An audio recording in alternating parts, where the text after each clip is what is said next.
প্রয়োজনে 4 রাকাত পড়বো, 4 ওয়াক্ত পড়বো, 1 ওয়াক্ত একটু ছুটি দেন, ফজর ওয়াক্তটা। হুজুরের ছুটি আছে? হুজুরে আপনারা ছুটি দিয়ে করতে থেকে বলেন, হুজুরের তো ছুটি নাই। 5 ওয়াক্ত নামাজ পড়তে হবে। এই শীতকালে ঠান্ডা পানি ধরতে যেমন কষ্ট হয়, সবদু তেমন বেশি আছে। নবীজি সাহাবাগণকে বললেন, ও সাহাবীরা আমার, শীতকালের দিকে একটু গাছের দিকে তাকাও, দেখো তো গাছের পাতাগুলো আছে নাকি। সাহাবাগণ বললেন, ইয়া রাসূলুল্লাহ, শীতের কারণে গাছের পাতাগুলো ঝরে পড়ে গেছে। নবীজি বলেন, আমার উম্মতেরা যখন ঠান্ডা পানি দিয়া ওযু করে মসজিদে যায়, নামাজ আদায় করে, শীতকালে যেভাবে গাছের পাতাগুলো ঝরে পড়ে যায়, আমার উম্মতের আমলনামা থেকে এইরকম গোনা ঝরে পড়ে যায়। আরো জোরে সুবহানাল্লাহ। এই জন্য যারা মা বোনেরা আছেন, আমি জানি অনেক মা বোনেরা আছেন যেহেতু প্যান্ডেলে জায়গা হয়নি, আপনাদেরকে সোজা অনুমতি দিয়ে গেলাম, কোন কারণে আপনার স্বামী যদি ফজরের সময় ঘুমায়, উপরে লেপ থাকুক আর কম্বল থাকুক, সোজা ধরে এক টান একবারে খাটের নিচে ফেলায় দেবেন। যদি কোনো সমস্যা হয় সোজা খোঁজ বাজার মাদ্রাসায় মইনুল হুজুরের কাছে যাবেন, বাকি ফতোয়াটা আমি দিয়ে দেব। কি ঠিক আছে কথা? আপনারা আবার ঝামেলা করেন না, আমি কিন্তু অনুমতি দিয়ে দিছি। কারণ এটা এমন একটা অনুমতি, যে অনুমতির কারণে আপনার স্ত্রী একা জান্নাতে যাইতে চাবে না, আপনাকে সাথে নিয়েই জান্নাতে যাবে। আর দুনিয়াবাসী স্বামী স্ত্রী দুইজনে যদি একত্রে জান্নাতে যায়, জান্নাতে দুইজন স্বামী স্ত্রী একা একসাথে থাকার সুযোগ আল্লাহ করে দিবে। এই বুড়া বুড়ির ভালোবাসা শুধু দুনিয়ায় না, বুড়া বুড়ি কিন্তু আখিরাতেও ভালোবাসার সুযোগ আছে। কিন্তু শুধু যদি বুড়ি যায়, বুড়া যায় নাই, তাহলে কি হবে? এই জন্য দুইজনেই যাক, আমরা এটাই চাই, ঠিক না? এই জন্য আমি পারমিশন দিয়ে গেলাম, কোনো ঘুম চলবে না, আপনারা সোজা ল্যাপ আর কম্বল ধরে দিবেন টান। অনেকে আবার বউ ধরে যে একটু টান মারে, স্বামী কি খবর কি, চোখ গরম করে থাকে, টান দিছিস, ল্যাপ টান দিছিস, বাবা পাওয়ার কি একদম বড় বড় নেতা, তুই টান দিছিস কা? স্ত্রী করে নামাজ পড়বা না, ফজর আজান দিছে, তুই আরেকটা টান দিবে, দে আরেকটা টান দিবে, আরেকটা টান দিলে বাবার বাড়ি পাঠাবে, নেতা আসছে। কিন্তু আপনার এখানে কি আপনার খারাপ চাইছে? তা আপনি এখানে রাখতে গেলেন কেন? ভাই আমার, স্বামী স্ত্রীর মধ্যে মহব্বত থাকার দরকার আছে না নাই? যেহেতু অনেক মহিলা আছেন, আমি মহিলাদের সম্পর্কে একটা ওয়াজ করি। এটা হচ্ছে তিরমিজি শরীফের হাদিস। আল্লাহর হাবিব বলেন, আল-মারআতু ইযা সাল্লাত খামসাহা ওয়া সামাত শাহরাহা ওয়া আহসানাত ফারজাহা ওয়া আতাআত বালাহা ফালতাদখুল মিন আইয়ি আবওয়াবিল জান্নাতি শাআত। মহিলাদের জন্য আল্লাহর হাবিব 4টি ওয়াজ করেছেন। কয়টি? 4টা কাজ যদি করতে পারে জান্নাতের দরজা খোলা। এক হলো 5 ওয়াক্ত নামাজ যদি ঠিকভাবে আদায় করে, রমজান মাসে রোজাগুলো যদি ঠিকভাবে আদায় করে, আর যদি স্বামীর বাধ্য হয়ে থাকে, স্বামীর অনুগত হয়। এই জায়গায় সমস্যা আছে না নাই? প্রধান করায় মনে সমস্যা নাই? এই আছে, এখন কিন্তু বাচ্চা নজর আছে, শুনতেছে কিন্তু। তো এই যে আপনারা বলতেছেন আছে, এই এই ব্যাপারটা যদি আপনারা কোনো স্ত্রী মারা যাওয়ার পরে কোনো স্বামী যদি বলে যে আমার বউয়ের উপর আমি সন্তুষ্ট না, ওই বউয়ের জাহান্নাম ছাড়া কোনো গতি। আবার আবার এটা মনে করেন না, তাহলে তো আমরা ফুল পাওয়ারে আছি। আপনি মারা যাওয়ার পরে যদি আপনার বউ এটা বলে, তখন কি হবে? তাহলে দুইজনের ব্যাপারে খেয়াল রাখতে হবে, ঠিক না? দুইজনের অধিকার আছে। এই জন্য মা বোনেরা আমার, স্বামীর আনুগত্য করবেন, কথা মতো চলবেন, অবাধ্য হবেন না। স্বামী স্ত্রীর সংসারটা মিলেমিশে চলবেন, একজন আরেকজনকে বোঝার চেষ্টা করবেন। দুইজন যদি একজন আরেকজনকে বুঝে চলেন, মিলেমিশে চলার চেষ্টা করেন, ওই পরিবারে বরকত দিয়ে ভরপুর করে দিবেন কে? 4টা কাজ। লজ্জাস্থানের হেফাজত করবে, স্বামীর আনুগত্য করবে, রমজান মাসে রোজা রাখবে, 5 ওয়াক্ত নামাজ ঠিকভাবে আদায় করবে। আল্লাহর হাবিব বলেন, ফালতাদখুল মিন আইয়ি আবওয়াবিল জান্নাতি শাআত। আল্লাহ পাক জান্নাতের 8টি দরজা তার জন্য খুলে দিবেন। জান্নাতের স্তর আছে কয়টা? 8টা। জাহান্নামের স্তর কয়টা? 8টা। হিসাব ঠিক আছে তো? পেছপুস লাগান দেখেন। অনেক জায়গায় আমরা জান্নাত, অনেকে জান্নাত 7টা, জাহান্নাম 8টা, জান্নাত বাড়ায় দেয়। বিপদ আছে না নাই? জান্নাত বেশি থাকলে তো আমাদের লাভ, ঠিক না? তো এখন আল্লাহর হাবিব বলেন, যদি এই নারীগুলো এই 4টা কাজ করতে পারে, ফালতাদখুল মিন আইয়ি আবওয়াবিল জান্নাতি শাআত, জান্নাতের 8টি দরজায় আল্লাহ পাক খুলে দিবেন, আর তাকে অনুমতি দেওয়া হবে তোমার যেই দরজা দিয়ে মন চায় সেই দরজা দিয়ে তুমি জান্নাতে প্রবেশ করবে। সুবহানাল্লাহ। ভাইরা আমার, ঈমান আনলেন, দ্বিতীয় কাজ হলো নেক আমল করা। ঈমানের উপর অটল থাকবেন আর নেক আমল করবেন। সূরা হামিম আস-সাজদা 30 নম্বর আয়াত, আল্লাহ রাব্বুল আলামিন বলেন, ইন্নাল্লাযীনা ক্বালু রাব্বুনাল্লাহু সুম্মা ইসতাকামু তাতানাজ্জালু আলাইহিমুল মালাঈকাতু আল্লা তাখাফু ওয়া লা তাহজানু ওয়া আবশিরু বিল জান্নাতিল্লাতী কুনতুম তুআদুন। আল্লাহু আকবার। ভাইরা আমার, এইবার নেক আমল করবেন। আপনি যদি ইমানদার হন আর যদি নেক আমল করতে পারেন, দুইটা যদি আপনার মিলেমিশে একত্র হয়ে যায়, আল্লাহ পাক এবার বলেছেন গ্যারান্টিটা কি শোনেন। সূরা কাহফের 107 নম্বর আয়াত, ইন্নাল্লাযীনা আমানু ওয়া আমিলুস সালিহাতি কানাত লাহুম জান্নাতুল ফিরদাউসি নুজুলা। যদি ইমানদার হন আর নেক আমল করতে পারেন, আল্লাহ বলেছেন এই বান্দাদের জন্য আছে জান্নাতুল ফিরদাউস। ভাইরা আমার, নেক আমল দ্বিতীয় নাম্বার হলো নেক আমল। নেক আমল কি? নামাজ আদায় করা, কোরআন তেলাওয়াত করা, জিকির আজকার করা, নফল ইবাদত করা, এরকম রমজান মাসে রোজা রাখা, হজ করা, যাকাত আদায় করা, এমন কি একজনকে দেখে সালাম দেওয়া, এটাও একটা নেক আমল। একজনকে দেখে কেউ জিজ্ঞাসা করলো, ভাই কেমন আছেন? আপনি হাসি মুখে বললেন আলহামদুলিল্লাহ ভালো আছে, এটাও একটা নেক আমল। কারোর সাথে হাসি মুখে কথা বলাও কি? এখন আপনার সমস্যা, পারিবারিক কোনো একটা সমস্যা অথবা ব্যবসায় লস খাইছে, কেউ আপনাকে জিজ্ঞাসা করলো হাউ আর ইউ অথবা কাইফা হালু, ভাই কেমন আছেন? উনি তো জানতো, উনি জিজ্ঞেস করলো কেমন আছেন, আর ইনি কয় মানে এটা মন খারাপ।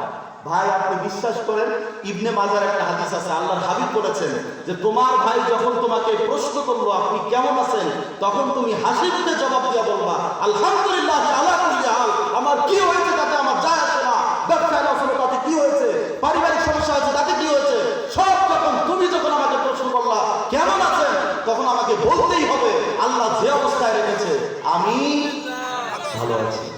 বুঝছেন তো? এই জন্য কেউ জিজ্ঞাসা করলে মন খারাপ করবেন না।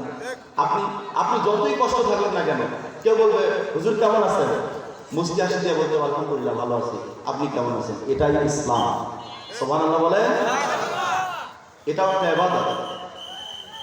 ভাইরা আমার, এরপরে তৃতীয় নাম্বার যে বিষয়টি আল্লাহ রাব্বুল আলামিন বললেন ওয়াতাওয়াসাউ বিল হক, আর পরস্পর নেক কাজের ব্যাপারে আদেশ করবে, একজন আরেকজনকে ভালো কাজের ব্যাপারে দাওয়াত দিবে। আপনি যখন নামাজে যাবেন, আপনার পাশের প্রতিবেশী একজন ভাই, চাচাতো ভাই অথবা চাচাতো ভাইয়ের ছেলে ভাতিজা যাই হবে না কেন, হাতটা ধরে নিলেন, বাবা চলো একটু নামাজে যাই আজকে। আপনি হাত ধরলেন, যেহেতু আপনি বয়স্ক, হাত ধরার কারণে ও কিন্তু হাতটা ছাড়ার ক্ষমতা নাই, চাচা যেতে ধরছে। আপনি যদি এই কাজটা করতে পারেন, আপনি ছোট হবেন না। ওকে ধরে নিয়ে মসজিদ পর্যন্ত নিয়ে নামাজে যদি দাঁড় করায় দিতে পারেন, আপনাকে আমি হাদিস শোনায় দিচ্ছি, আল্লাহর হাবিব বলেন আদান আলাল খায়রি কাফাইলে, ওই কাজটা যদি আপনি তাকে করাতে পারেন, নামাজে দাঁড় করাতে পারেন, ওই ছেলেটা নামাজ পড়বে, নামাজ পড়ার কারণে যতটুকু সওয়াব আমলনামায় হবে, আপনি তাকে ডেকে নিয়ে ভালো কাজ করার কারণে সমান সওয়াব আল্লাহ আপনার আমলনামায়ও দিয়ে দিবেন। এই কাজগুলো করবেন। এটা হলো তাওয়াসাউ বিল হক, মানে কি করা? মানুষকে ভালো, পরস্পর ভালো কাজের দিকে আহ্বান করা। আবার এটার মধ্যে আমর বিল মারুফ নাহি আনিল মুনকার, অর্থাৎ খারাপ কাজ দেখলে সেটাকেও বাধা দেওয়া, এটাও এর মধ্যে পড়ে যায়। আপনার চোখের সামনে একটা অন্যায় কাজ হলে আপনি বলবেন না বলতে হবে এটা ওয়াতাওয়াসাউ বিল হক। আর একটা হলো সর্বশেষ যেই কাজটি ওয়াতাওয়াসাউ বিস সবর, মানে কি করতে হবে? পরস্পর ধৈর্য ধারণ করার কথা বলতে হবে। ধৈর্যের দাম আছে অনেক অনেক। যদি আপনি আপনার মুসিবত সমস্যায় পড়ে গেলেন, অর্থনৈতিক ক্ষতি হলো অথবা মারাত্মক কোনো সমস্যায় পড়ে গেলেন, বড় কোনো রোগ হয়েছে, আপনি যদি ধৈর্য নিতে পারেন, ধৈর্যের সাথে এটাকে টেকে দিতে পারেন, সহ্য করতে পারেন, আল্লাহ রাব্বুল আলামিন সূরা জুমারের 10 নম্বর আয়াতে বলেন ইন্নামা ইউওয়াফাস সাবিরুনা আজরাহুম বিগাইরি হিসাব। আল্লাহ রাব্বুল আলামিন বলেন যারা ধৈর্য ধারণ করবে, বিপদে সমস্যায়, অর্থনৈতিক ক্ষতি হয়ে গেছে, তাতে কি হয়েছে? ধৈর্য নেন। আপনার পারিবারিক কোনো সমস্যা হলো, আপনার ছেলে মারা গেল, অথবা অন্য যা কিছু হোক না কেন, সব সময় ধৈর্য ধরার দরকার আছে না নাই? এই জন্য আপনি যদি ধৈর্য ধরতে পারেন, আল্লাহ রাব্বুল আলামিন আপনাকে দুনিয়াতেও ওর বিনিময়ে অনেক বেশি দিবেন। আর আখিরাতের ব্যাপারে তো আল্লাহ সূরা জুমারের 10 নম্বর আয়াতে বলেছেন এর বিনিময়ে বিনা হিসাবে আল্লাহ সব দ্বারা পরিপূর্ণ করে দিবেন। ধৈর্য ধরবেন এবং পরস্পরকে, একজন সমস্যা করছে, আপনি যা বলেন এখন কেমন খেলাটা, কথার কথা ধরেন একটা আমার ক্ষতি হয়েছে, বড় খেলাটা কেমন, এটা কি আপনি মুসলমান হিসেবে কাজ করবেন? আপনাকে বলা উচিত ছিল যে ভাই কি হয়েছে, এটা হয়েছে, গেছে, ক্ষতি হয়েছে, আবার আল্লাহ আপনাকে দিবে। এটা হলো মুসলমানের কাজ। আপনি তাকে ধৈর্য ধরার চেষ্টা করবেন, বুঝাবেন যেটা কোনো বিষয় না, গেছে, একটা নষ্ট হয়েছে, আবার আর একটা আসবে, আল্লাহ আবার আপনাকে আরেক দিক থেকে দিবে, ভাই টেনশন করেন না। এটাই হচ্ছে ইসলাম। আমাদের ভিতরে ইসলামের কার্যকলাপ, অ্যাক্টিভিটিস গুলো আমাদের মধ্যে নাই, ঠিক না? আমরা নামে মুসলমান, নামে মুসলমান। মনে রাখবেন ইসলাম হচ্ছে এমন একটি ধর্ম, কমপ্লিট কোড অফ লাইফ। একটা মানুষকে শুধুমাত্র না নামাজ পড়লাম, রোজা রাখলাম, কোরআন তেলাওয়াত করলাম, এটা হচ্ছে অনুশীলন, এটা হচ্ছে প্র্যাকটিস। এগুলো কি প্র্যাকটিস, এগুলো অনুশীলন। কিন্তু ইসলাম চায় একজন মানুষকে ভালো মানুষ বানাতে। কি বানাইতে? ভালো মানুষ বানাইতে। সর্বোচ্চ ভালো মানুষ হবে যদি ইসলামের বিধানগুলো কেউ মানতে চায়, যদি ঠিকভাবে মানে যে আসলে ইসলাম কিভাবে চলতে বলছে, ওইভাবে আপনি চলে দেখেন, আপনি সর্বোচ্চ ভালো মানুষ হয়ে যাবেন। কিন্তু আমরা মানতে পারি না, যেভাবে বলছে সেভাবে মানতে পারি না। ভাইরা আমার, ধৈর্য ধরতে হবে। হাদিসেও ধৈর্যের কথা বলা আছে এবং এটাও বলা আছে যে ধৈর্যের ফলাফল হচ্ছে সরাসরি আল্লাহ জানেন। সূরা আসর শুরু থেকে এই পর্যন্ত যে কথাগুলো বললাম, আবারও আমি মনে করাই দিচ্ছি কোন কোন বিষয়গুলো। প্রথম হচ্ছে সূরা আসরের প্রথমে ছিল কি? ওয়াল আসর, সময়ের কসম। এখানে আবার একটা বিধান আছে, এটাও বলে দিই আপনাদেরকে। বুখারী শরীফের হাদিস, আল্লাহর হাবিব সাল্লাল্লাহু আলাইহি সাল্লাম বলেছেন মান হালাফা বিগাইরিল্লাহি ফাকাদ আশরাকা। যে ব্যক্তি আল্লাহ ছাড়া অন্য কোনো কিছুর নামে হলফ করবে, শপথ করবে, সে আল্লাহর সাথে শিরক করলো। কি করলো? এটা কিন্তু আমাদের সমাজে অনেক বেশি, এবং আমার মনে হয় অনেকে জানেনও না যে আপনার দ্বারা শিরক হয়ে যাচ্ছে বা শিরকের গুনাহ হচ্ছে, আপনি নিজেও জানেন না। কারণ এই ব্যাপারটা সচরাচর শোনা হয় না, কেউ বলেও না, আপনারা জানেনও না। কিন্তু আমি অবাক হয়ে গেলাম, এই সম্পর্কে হাদিসের অভাব নাই, অথচ আমাদের সমাজের মানুষগুলো বিষয়টা জানে। আমাদের সমাজে বলে আমার মায়ের কসম, বাবার কসম, এরকম বলে না? মাথা হাত দিয়ে আমার মাথার কসম, নাউজুবিল্লাহ মিন যালিক। জানেনই না যেটা শিরক। আল্লাহর হাবিব বলেছেন, বুখারী শরীফের হাদিস, বলেছেন মান হালাফা বিগাইরিল্লাহি ফাকাদ আশরাকা। যে ব্যক্তি আল্লাহ ছাড়া অন্য কারো নামে শপথ করলো, সে শিরক করলো। নাউজুবিল্লাহ। এখন থেকে করবেন এটা? যদি শপথ করার প্রয়োজন হয়, কার নামে করবেন?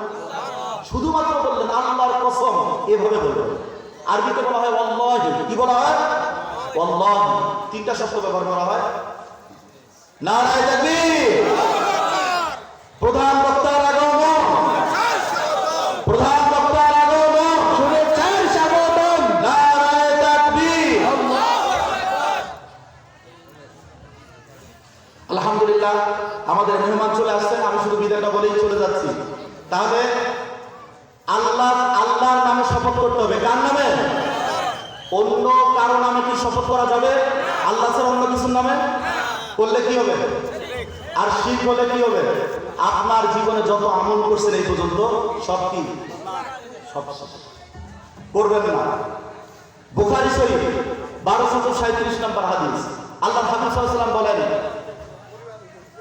আতানি আবু যার রাদিয়াল্লাহু তাআলা আনহু قال قال رسول الله صلى الله عليه وسلم আতানি আতিম মির রাব্বি ফাআখবারানি আও قال বাশশারানি আন্নাহু মান মাতা মিন উম্মতি লা ইশরিকু বিল্লাহি শাইআন দাখালাল জান্নাহ। قلت وإن زنا وإن سرق قال وإن زنا وإن سرق رواه البخاري। 1237 নম্বর হাদিস, নবীজি বলেছেন, আমার কাছে জিবরাইল আলাইহিস সালাম আসলেন, এসে বললেন যে আপনার উম্মতদেরকে আপনি একটা সুসংবাদ দেন, আপনার কোন উম্মত যদি মারা যায়, আন্নাহু মান মাতা মিন উম্মতি, আমার কোন উম্মত যদি এই অবস্থায় মারা যায়, লা ইশরিকু বিল্লাহি শাইআন, আল্লাহর সাথে সে কোনোদিন শিরক করে নাই, দাখালাল জান্নাহ, আমার সেই উম্মত আল্লাহর জান্নাতে যাবে। এত আসতে হলো কেন? যদি জীবনে কেউ শিরক না করে, আন্নাহু মান মাতা মিন উম্মতি লা ইশরিকু বিল্লাহি শাইআন দাখালাল জান্নাহ, আল্লাহর সাথে শিরক করে নাই, সেই উম্মত আল্লাহর জান্নাতে চলে যাবে। ওই সাহাবী বললেন, কুলতু, আবু যার রাদিয়াল্লাহু আনহু বললেন, ওয়া ইন জানা ওয়া ইন সারাকা, যদি ওই লোকটা জিনা করে, চুরি করে। নবীজি বললেন, ওয়া ইন জানা ওয়া ইন সারাকা, সে যদি জিনাও করে, চুরিও করে, অন্য কোনো অপরাধও করে, কিন্তু সে শিরক করেনি আল্লাহর সাথে এবং মরার সময় ঈমান নিয়ে মরেছে, উনি বলেছেন দাখালাল জান্নাতা। হাদিস নাম্বার 1237 বুখারী শরীফে নবীজি গ্যারান্টি দিয়েছেন, আমার সেই উম্মত আল্লাহর জান্নাতে যাবে। এটা আরো জোরে হওয়া উচিত ছিল। আল্লাহ আমাদের সকলকে আমল করার তৌফিক দান করুন। সূরা আসরে যে গুরুত্বপূর্ণ কথাগুলো, আমলগুলো আল্লাহ দিয়েছেন, সেগুলো আমাদের জীবনে বাস্তবায়ন করে আল্লাহ আমাদের সকলকে প্রদান করার এই ভাইগুলো সহ একসাথে আল্লাহ যেন আমাদেরকে জান্নাতে যাওয়ার সুযোগ দান করেন। সকলে বলি আমিন। আমি মাহফিল ইন্তিজামিয়া কমিটি এবং যুব সমাজ এবং এই মসজিদ কমিটিতে যারা আছেন এবং অত্র এলাকাবাসী যারা এই মাহফিল আয়োজন করেছেন, চমৎকার ডেকোরেশন সহ যারা ব্যবস্থাপনা করেছেন, আমি সকলকে ধন্যবাদ জ্ঞাপন করছি, আন্তরিক মোবারকবাদ জানাচ্ছি। আল্লাহ রাব্বুল আলামিন অত্র মাহফিলখানাকে আমাদের সকলের জন্য নাজাতে জারিয়া হিসেবে কবুল করুন। সকলে বলি আমিন। আপনাদের কাছে দোয়া আছে এবং আপনাদের জন্য দোয়া করে আমার আলোচনা আমি এখানে শেষ করছি। আসসালামু আলাইকুম ওয়া রাহমাতুল্লাহি ওয়া বারাকাতুহু। আলহামদুলিল্লাহ, আমাদের মুহতারাম সুন্দর আলোচনা করেছেন।